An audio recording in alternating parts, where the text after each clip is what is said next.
নমস্কার। আজ আমি এসেছি ফুটবল একাডেমিতে।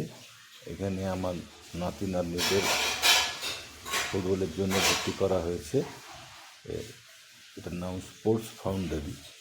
এখানেতে ওরা একদিন আমার নাতি একদিন আমার নাতনি ফুটবল শিখবে, এদিকে নিয়ে আমরা এসেছি। ওরা এখন ট্রেনিং করছে। Okay, stop. Go again, jog, jog, jog, jog, jog. Go fast. Jog around. And stop. Okay, everyone on this side and quick.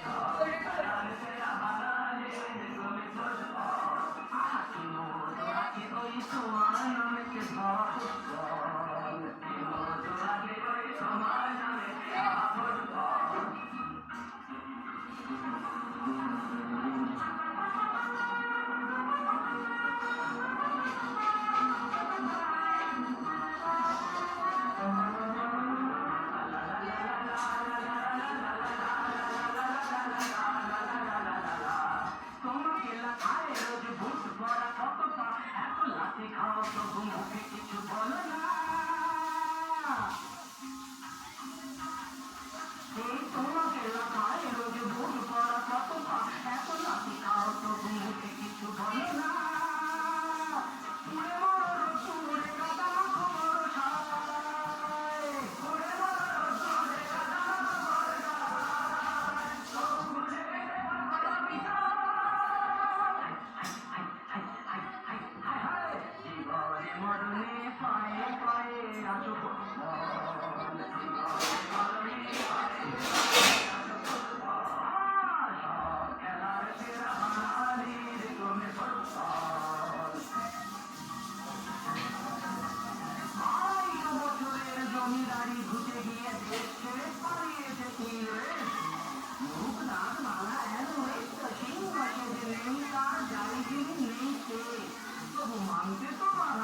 to shoulder.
কোনটা মেছেটা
लेंथ चौड़ा है, হুম, ये एमनी चौड़ा है, হ্যাঁ। लेंथ একটু চौड़ा है। এটা কোনো গোডাউনকে করেছে দেখতে তো ফুটবলের কীভাবে ড্রিপলিং করতে হয় হ্যাঁ, এখানে দুটো সেগুলো শেখানো সাইজ আছে, হচ্ছে। ওরই ওরা বানিয়ে এমনি করে অনেক বাচ্চা আছে, তাদেরকে বল অক্সিজেন দেওয়া হচ্ছে, তো হাঁটু ভাই কীভাবে এটাই বল জানা है করতে হয় প্লেইং গ্রাউন্ড। এগুলো সব শেখানো হচ্ছে। অনেকক্ষণ ধরেই চলছে ওদের প্র্যাকটিস, প্রায় 1 ঘন্টার মতন। আমি বসে আছি, বসে দেখছিলাম। আচ্ছা, এরপর একটু কী মনে হলো যে খেলা তো অনেকক্ষণ দেখলাম, একটু ওদের একাডেমিটা একটু ঘুরে আসি। বেশ বড় একাডেমি, এখানেতে সব রকমই খেলাধুলো হয়। তো কী কী হয় আমি একবার দেখতে বেরোলাম। তো দেখছি এখানেতে বিভিন্ন রকমের খেলাধুলা হয়। ওনাদের কোচ এসছে, কোচ দেখাচ্ছে। এই দেখুন, এটা হচ্ছে ব্যাডমিন্টন একাডেমি, ব্যাডমিন্টন শেখানো হয়। আচ্ছা, এখান থেকে চলে যাচ্ছি আমরা। এখানে বাঁ দিকে জুডো ক্যারাটে শেখানো হয়, জুডো ক্যারাটে শেখানো হয়। জুডো ক্যারাটের পাশে ক্রিকেট গ্রাউন্ড আছে, টেনিস গ্রাউন্ড আছে, বিভিন্ন রকম আছে স্পোর্টস অ্যাক্টিভিটিস রয়েছে দেখলাম এখানেতে। এখানেতে টেনিস খেলা হচ্ছে, টেনিস খেলা হচ্ছে। আমরা টেনিস কোর্টের পাশ দিয়ে চলে এলাম। এখানে একটা ছোটোখাটো একটা রেস্টুরেন্টের মতনও আছে, টিফিন হাউসের মতন রয়েছে। ওখানে এসে আমরা একটু চা খেলাম, চা খেয়ে অপেক্ষা করতে লাগলাম কখন হ্যাঁ বাচ্চাটা বেরিয়ে আসবে, আমার নাতি বেরিয়ে আসবে, ওকে নিয়ে বাড়ি ফিরবো। যাই হোক, আমাদের বেশ কিছুক্ষণ ভালোই কাটলো, ভালো লাগলো। আমরা এইভাবে ওদের খেলাধুলো দেখে ওকে নিয়ে ফিরে যাব, সেইটুকু আমাকে অপেক্ষা করতে হচ্ছে। কারণ বাচ্চাদের সকলকে ওই গার্জেনের হাতেই সব তুলে দেওয়া হয়। ছোটো বাচ্চা তো বড়দের হলে অসুবিধা ছিল। যাই হোক, আমরা শেষ করলাম।